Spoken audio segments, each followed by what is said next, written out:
Hey guys, welcome to another episode of Englishtoihoi. My name is Ben, and I know it's been a while since I posted a YouTube video because I was really busy. I didn't have the time to film another YouTube video or update my YouTube channel. And so in this video, I want to share with you my own personal English learning experience, and I hope you guys are going to find some of the techniques that I'm going to be talking about useful in this video as well.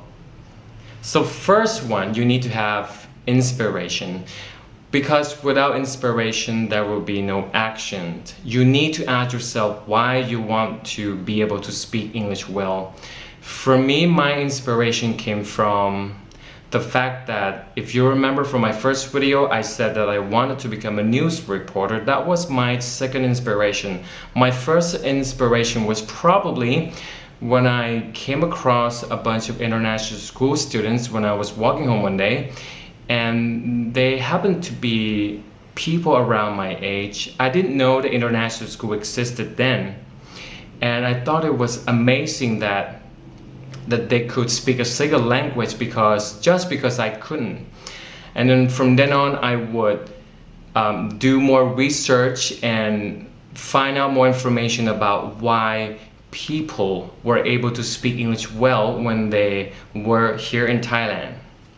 So I thought, what would be a better way for me if I couldn't afford to go to such an expensive school? So I decided to replace some of the textbooks I used in my high school. I was enrolled in a science and math program, so I studied physics, biology, chemistry, and whatnot. I was able to find a biology textbook in English, and I would read the Thai textbook and English textbook at the same times. And I thought it was quite too difficult for me because I didn't really understand like a lot of vocabulary, some scientific terms. So I decided to leave it behind. Number two, you need to increase your vocabulary, because without knowing a lot of vocabulary or enough English expressions, you won't be able to express yourself well in English. And so I did that by reading a lot of English books, magazines, newspapers. So when you read a book, for example, this is what I usually do when I sat down and read a book before. I wouldn't just read the book to understand what the book was about. I wouldn't skim through the content of the book, but I would look up every word in the dictionary that I didn't understand, and I would have a notebook on the side where I wrote down every single word, and then later on, or before I went to sleep, I would look over these words and then I would try to memorize them. Number three, keeping a journal.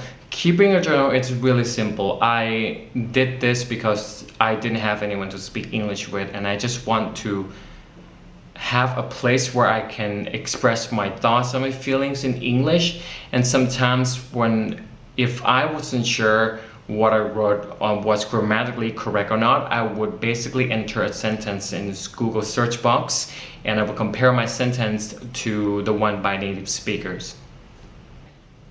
Number four, reading movie scripts.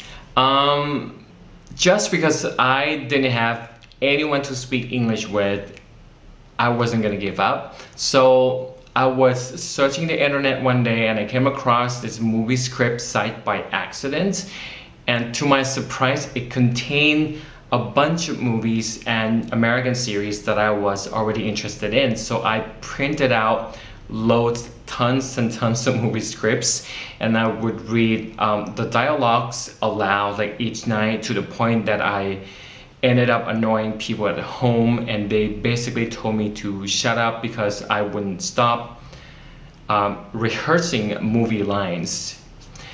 And this technique has proved to be very useful, as I met foreigners later on in my life, and some of whom I actually became friends with, and I actually used the dialogues that I found in the movie to talk to them.